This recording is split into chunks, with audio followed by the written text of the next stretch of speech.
here. Thank you very much. Sorry, it's English. So we're now at session 2 of the formula of success. Session 1 is extremely important. Go home and read it for yourself. There's much more in the chapter than I've been telling you now. And it's, when you read it, you know, you sort of more get to the picture of the whole thing. But remember the main point of it. It's all about you. That is the success. You need to get to know who you are. We need to talk with each other, you know. Sometimes it's a process to help each other. You know, I always say to people, go home and open up a file on your computer with your name and start to write about yourself. You know, what's your talents, what's your gifts, what do you like, what do you not like? Because what do you not like is also important because it tells you where not to go. And then just write the things. I mean, you're not going to publish it or whatever, you know. But what has people said to you? Maybe there was prophetic words concerning you. People constantly telling you something like, you know, you're a very sorted out person, you know, you're a very administrative person. Just start to write about yourself. Because I tell you, the reason why you're not thinking you know really anything about yourself is that you're not thinking about yourself. When you start to think about yourself, there's an enormous lot of things you can write down that you can start to work with. That open up the road for yourself. And then you bring this to other people that's close to you and you start to talk about it. You know, okay, well, how do you see this in my life? Do you see this is a main thing? Do you feel this is that? You know, it's not that other people can really decide for you, no, but they can help you to maybe understand some things. Because there's not only one thing in your life. You know, there's maybe not one career in your life. There's maybe 2, 3, 4 careers. People not only jump from things, you know, people get more careers, more things, and they develop, they grow into things. There's phases in our lives. And we need to understand what is the phase that you are in, to understand why is it that you may be facing certain problems at the moment. Okay, but in chapter 2, we sort of summarize the whole book for you in this chapter by saying that when we take the whole story of success, without going into what is the whole formula that we will go into in detail later on, but if we can take the whole story and we break it down, we can see there's two pillars in this whole success story. The pillar number 1 is a point pillar, if you can say it like that. The pillar number 2 is a process pillar. And this is breaking down the two main things that if you can say it on average makes the real success, if you can say it like that. These two phases, it's very important. You need to understand and also say to yourself, you know, success is not something that's set out for other people. Success is something that all people are. Success is all people are supposed to live in success. You know, but we're so used to all the statistics, you know, that only 1% people really reach financial freedom and 10%, you know, people are reaching, you know, let's say provision and whatever. Yeah, that's the statistics. But you know, you can live where you want to live. You know, you can live in anywhere, wherever, you know, according to what God wants you to live. I mean, according to your plan, your purpose, your blueprint, whatever you may call it. So the point is that not are you living in the 1% or the 10%. The point is that every person are supposed to live success on earth. Because you are programmed with success. You came with success. Your whole life is written about you chosen, you blessed, you purposed, you predestined, you whatever you can think of that is positive, you are. So why not doing it in extreme sense and living it decently? Yes, it doesn't mean I must become a Bill Gates or a Warren Buffett or whatever, because I don't want to become a Bill Gates. I mean, I've got no interest in computers and developing it except to use some stuff on it, you know. Because I know what is the pattern in me. I know what is the passion pattern, as we can call it, in me. And you cannot get away from your passion pattern. You must stick to it, because your provision for your life is also in your passion pattern. Because God puts the provision, you know, now I do something else, you know. But at the end of the day, the Lord says it's a good thing, but it's not, I've not called you for that. I mean, it's not wrong, but it is not really the thing. The thing I've called you is the thing that's constantly in you here. It keeps you busy. You can't stop thinking about it. It's always there. It's as if you can talk about it and be busy with it every day of your life, you know, and you just get never get bored. You never get bored with it. Okay, so in the first place, we need to understand that the first point, if you can say it like that, the first pillar or phase or whatever, is this thing: you must have clarity about who you are. And if we talk about clarity, we talk about identity. But you must understand that identity is in many levels of life. The most important identity is, of course, your spirit identity. But you've got a soul identity, a personality identity. We are not the same. God will not give you something that's contrary to your personality, because He will always link on to what He's given you. I've got a certain personality. I've got a certain body makeup. I may be a sport type of person or not, you know. I like movement or I don't like movement. I've got identity in terms of how do you want to live? Where do you want to live? How do you want to marry? How do you want to have family? How do you see family? How do you see manhood, womanhood? How do you see raising children? Do you want to homeschool them or do you want to send them to school? You know, it sounds ridiculous, but you know, all these things are not a right and a wrong. It's just, how do you want to live life? What is life for you? How do you want to do holidays? I mean, I'm not a tent person. I'm not against tents, you know, but I'm not a tent person. But other people, they love tents. But be real and honest with yourself, you know, in everything. How do you want to drive? Transport, you know. What about eating, health, sport? You know, maybe you definitely thought about these things, but maybe never ever written it down, or never maybe made up your mind. Because people are so influenced. Yeah, but you also must run and run like me, but you don't want to run, you know. You're not that type of person. So tell yourself, I'm not going to run, and fix it and settle it once and for all. And don't make an issue about it, but just settle it.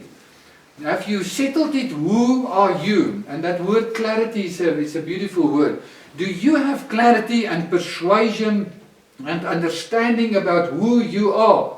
What is your passion field? What's your talents? What is your gifts, you know? What is your hobbies? I mean, it's in you. You know, the most important thing about all these things that you haven't lost it. It's in you. You just need to have a meeting with the right person called your name. Have a meeting with him and start to talk with him and start to think about him and start to define him. And you will be, what is it?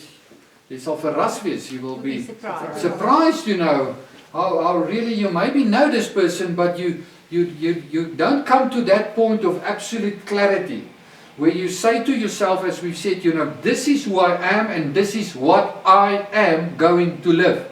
It's not an option. It's not an experiment. This is me. Yes, and you don't need to agree with me and you don't need to live like me, but this is me. And because we always want to sort of fade in and blend in, you know, and whatever. No. You were made to be different. So be different. Goodness, how are you going to deliver your specific purpose or creative purpose or packet or parcel or whatever, you know, if you always want to blend in with all the other people and do as they do and whatever? Start to think about that. Can you not do the same thing in a different way? Maybe do the same thing with a better service, or you know, become maybe so, what is the word, you know, voorbarig. Voorbarig. You know, to say to yourself, but maybe I can put something on the market that is better than the previous. Presumptuous. Tell yourself, but you know, if there's really an unction in you, say it to yourself, I'm going to do it. I'm going to find it.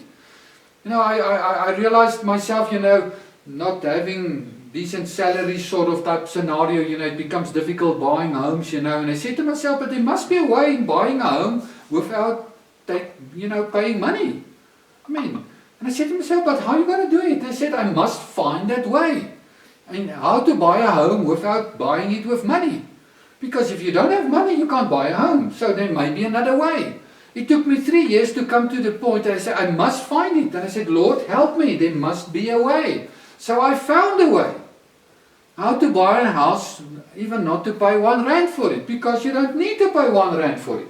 then people say, where are you from? You know, what planet are you from? You know, but the point is, I believe I could come to it because I believe there was a way like that and I could get to that way. Because I said to myself, I must find that way.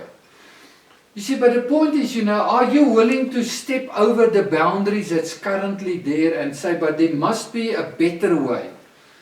It's not stealing people's houses, so don't worry. But you know, but there must be a way that, and it's in you. And if the thing is bothering you, you know, sometimes people say, tell me what's bothering you. Yeah, if something is bothering you, then that's maybe your creative purpose. You need to do something about it because the thing that's bothering you is not bothering me.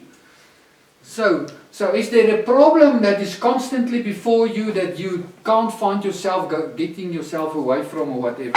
Find that thing and get to a place where you get your identification defined around it. If you can say it like that. And start to build around it. Say, but I believe that I'm here to do something about this. I mean, the whole church thing bothered me for 30 years. I couldn't find myself that I could say, man, where on earth can we find an answer? And I remember 2015, I made an agreement with the Lord. I said, I'm going to take off this year, absolute for this one problem. Because after 30 years, I must find that answer. It's not that I'm against it, but what is in this whole thing not working as good as it needs to work? And guess what? The Lord gave me my answer for the first time after 30 years. I could see the thing. I could touch it and say, but my goodness, why haven't I seen this? But sometimes, you know, you need to press in. You need to become very, you know, the secrets of life and of God, you know, it's not for the casual seeker and the one that's taking a casual walk. If you want to press into something, you need to become an expert in it. And to become an expert in it, you need to spend 10,000 hours with it. It's around about 5 years of involvement with that thing as a main focus. Then you are counted as sort of professional. You need to put in 10,000 hours. And I could see myself being in property after 5 years. I could see now I can, you know, I've got a thing in my hand. I know what it is about. It wasn't like that. You know, but whatever it is, you need to press into it. You need to get to a point of say, okay, but this is the subject. Now I need to press into this whole thing and get to the other side. You know, life is not very easy, if you can say it like that. And we need to press through till we find the real solution. Okay. So in this thing, I call this in your notes, I call it the moment of truth. The moment of truth is that thing where you're talking to yourself and you're looking at everything around you, you know, and you make up your mind and you say to yourself, this is out and this is in. I'm going there and I'm no longer going there. When you draw that line and you identify yourself, you take ownership of something. You said, I take ownership of solving this problem. I'm taking ownership of bringing a new model or a new way of service, a new way of doing things. I remember once in Moneywise there was a woman, highly corporate, you know, and wasn't satisfied with it, earning a lot of money. She said she's going to do this new thing. You know, I listened to this thing, I thought, my goodness, you know, I'm just getting fearful in myself, you know. I mean, she's going to do something that so many people in Pretoria is doing, you know, and she's going to do it in a different way. I mean, what on earth can you do more different in it, you know? But she said, that's what I'm going to do. And she's made up her mind, you know, and you can, I'm not going to tell you the whole story, but she started to do it, you know, and she became extremely successful. I couldn't believe it even myself, you know. But, you know, I felt constantly, I had to warn her, listen, your salary is very good, you know, you're going into a very dangerous zone now, you know. There's lots of competition and no one is doing it, what you're doing, how you want to do it, you know. And then constantly the Lord tells me, listen, leave her. She's not, you're not here to tell her what to do. I will tell her what to do. She must find the blueprint. If the blueprint doesn't work, it's got nothing to do with you. But you're not here to warn her against blueprints that you've got no knowledge about. Stay out of it. You don't interfere in a world where I and that person is the only two people that's supposed to talk there. You don't go there. And it was maybe, that was the best thing. I said, oh, well, if that is what you must do, do it. But just do it. And she became very successful in it. You know, and I thought to myself, you know, I really thought, you know, this is going to end up in a disaster. And it ended up in a big success. And she's so happy you can't believe it. You know, but that's the point. Is that there was that point in her life. I'm not going back into that life. I'm going into this life. You know, having all securities, no securities. But she just decided it and she went for it. And I believe the main reason, she made up her mind. She got clarity. Not clarity in terms of everything, but as you go the way, the stuff get clearer, but the clarity is in her. I'm going to do this thing, come what may. And I'm not going to look back upon it, because I believe this is what I must do at the moment. So you must understand that where you are at the moment in your life is not because of your father and your mother and the government and this and this and this, whatever. Where you are at the moment in your life is the sum total of the decisions that you have made up to now. That's very important. That gives you no reason to blame shift any person. But why am I not living this? You know, it frustrates the whatever out of, you know, when I attend people, you know, at the Braaivleisviere, and you know, I always wanted to live this, I always wanted to live this, and I always wanted to live this, but you know, life is not, no, it's not life, it's you. It's you. You're not honest with yourself.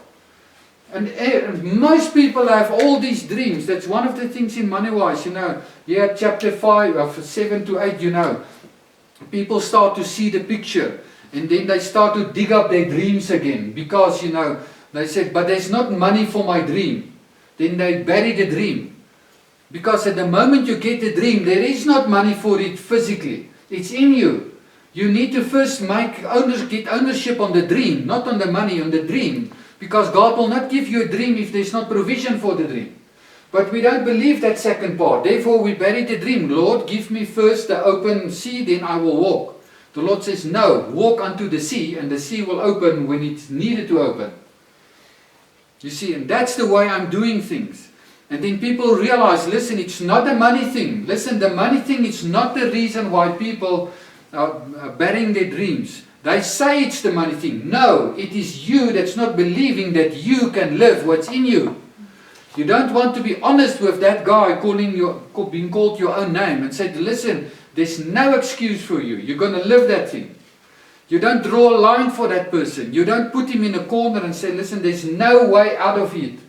You know this is what you called for. This is what the Lord wants you to live, or whoever, of the blueprint in your heart, or whatever you may call it.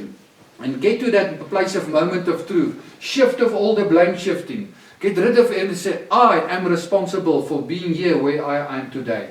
That doesn't sound good. That sounds very bad. But you know, the good news in it is that I can now make new decisions and get out of this rut and get out of this hole and get to a new place in life.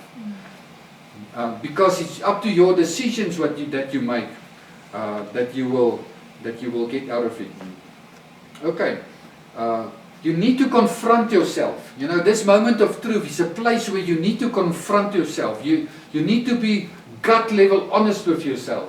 Throw off all the people and say, listen, there's only me and myself and the Lord, I believe, for myself in this meeting. And there's no one else we can blame. And I cannot blame the Lord. It's only me, myself. And I need to face myself. I need to be honest with myself. I need to make up my mind. The greatest reason why we're battling at the moment with men that can't marry, that don't earn money, that don't make it in marriage, is because they don't believe it, they can be good husbands. They don't believe it. Men are intrinsically fighting with this whole thing. They are not able to do it. When you sit with them, they sit with all this negativity about themselves.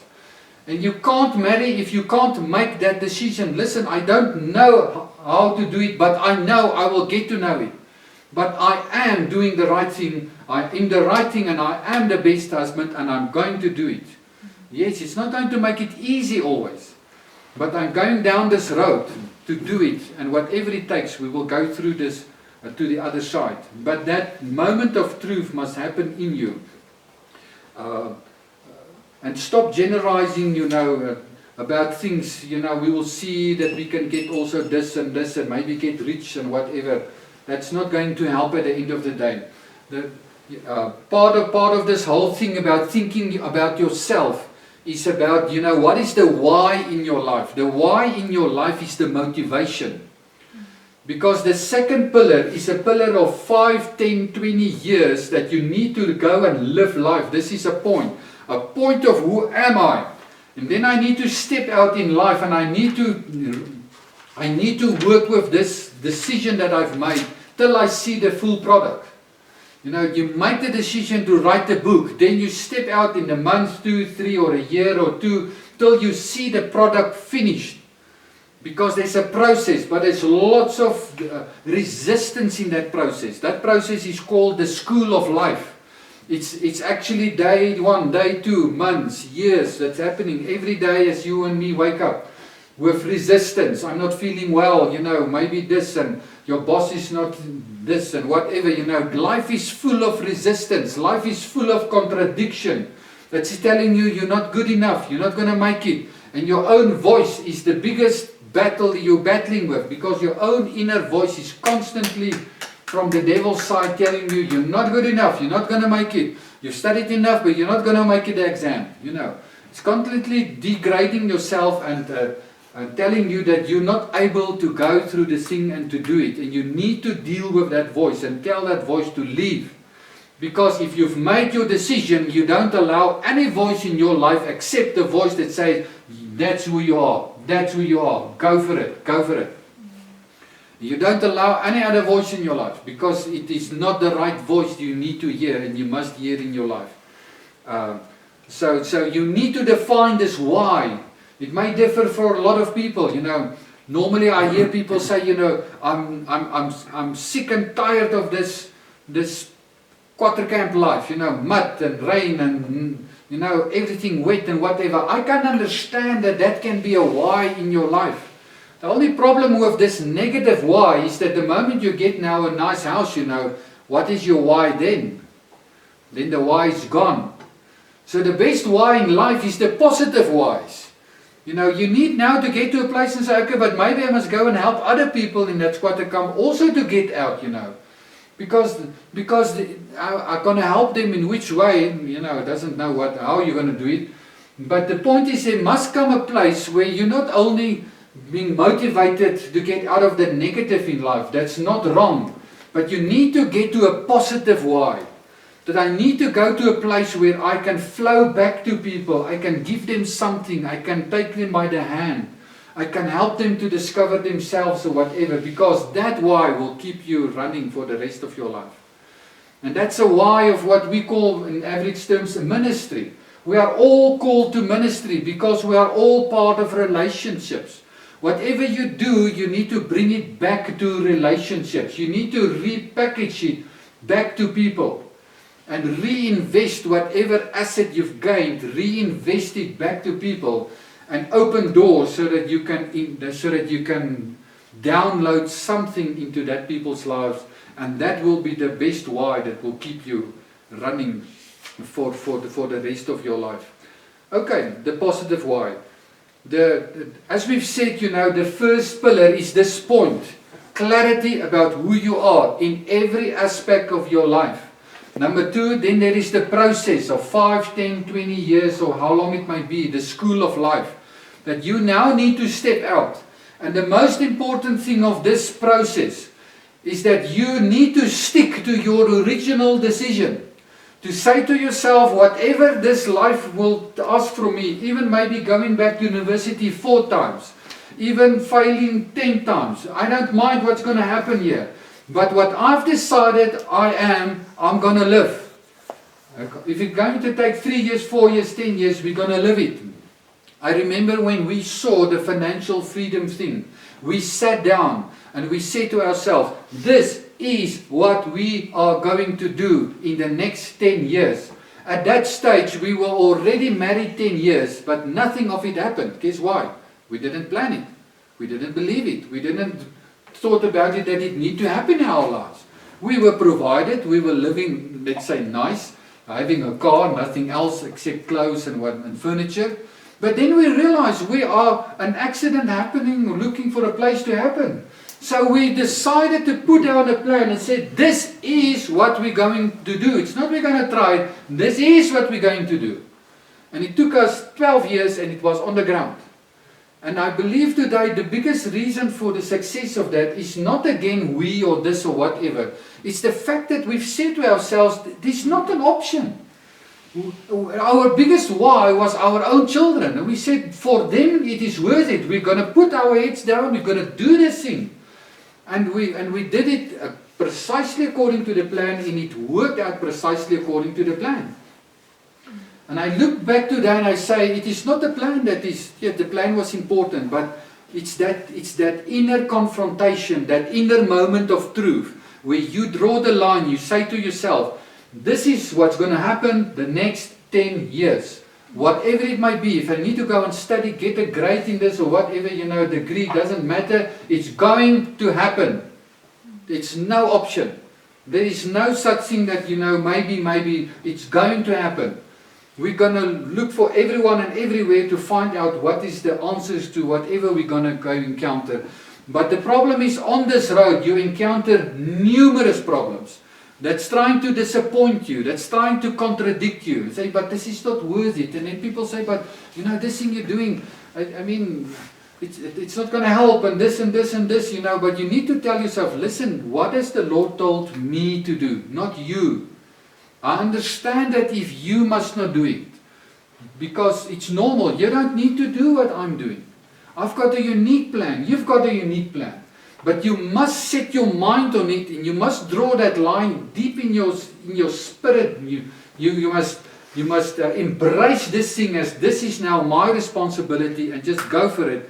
And whatever the confrontation, the weerstand, the resistance and whatever it takes, because people on the school of life and in a normal life there's lots of resistance. I understand when people become weary and slack and whatever, because what normally happens is that you need energy for that process, and you can only tap energy out of this thing that we've called that moment where you have settled the whole thing.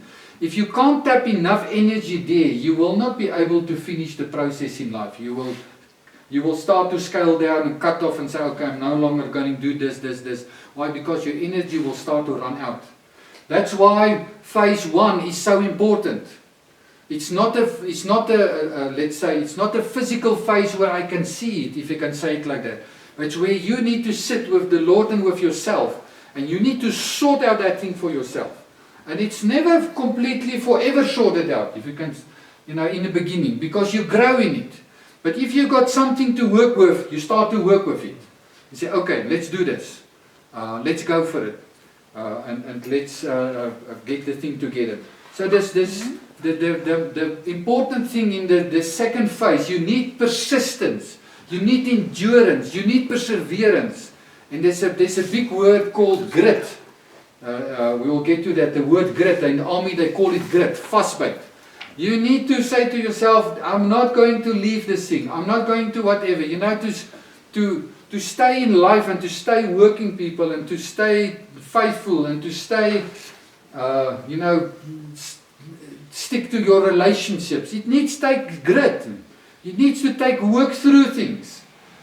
But you can work through things if there's clarity, if you know where you're going, if you know what is going to happen at the end of the day, because the process can become very, very full of, let's say, resistance and suffering and everything that's in it. But the process is never an experiment.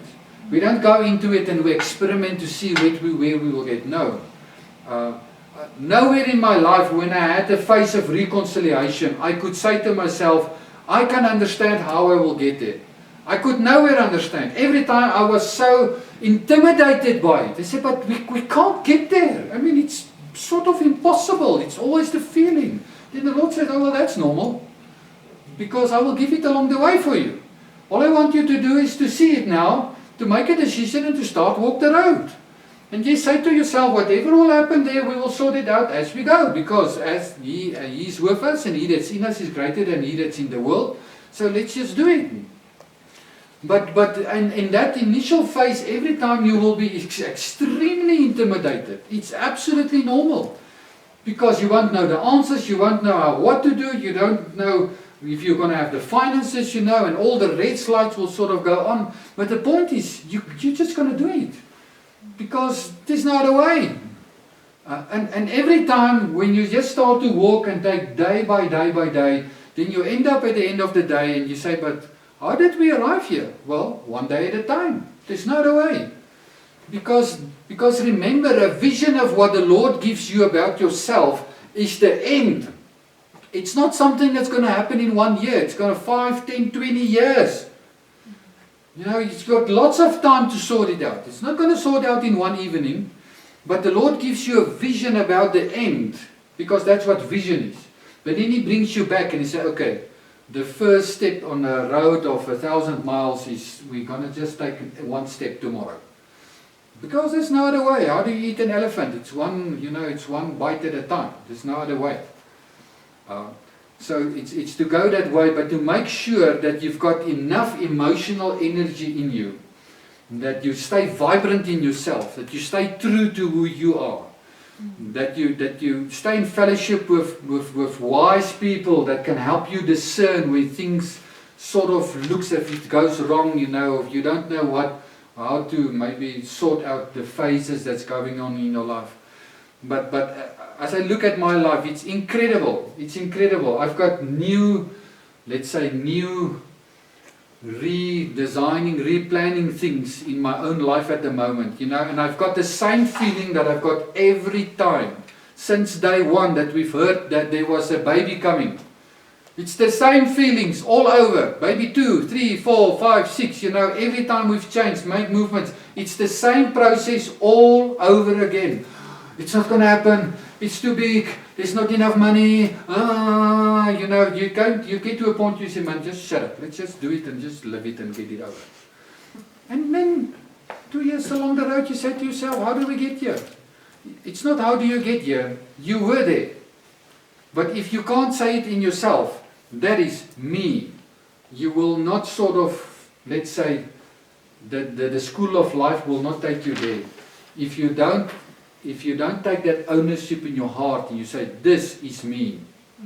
This is me. In terms of children, career, gifts, whatever. This is me.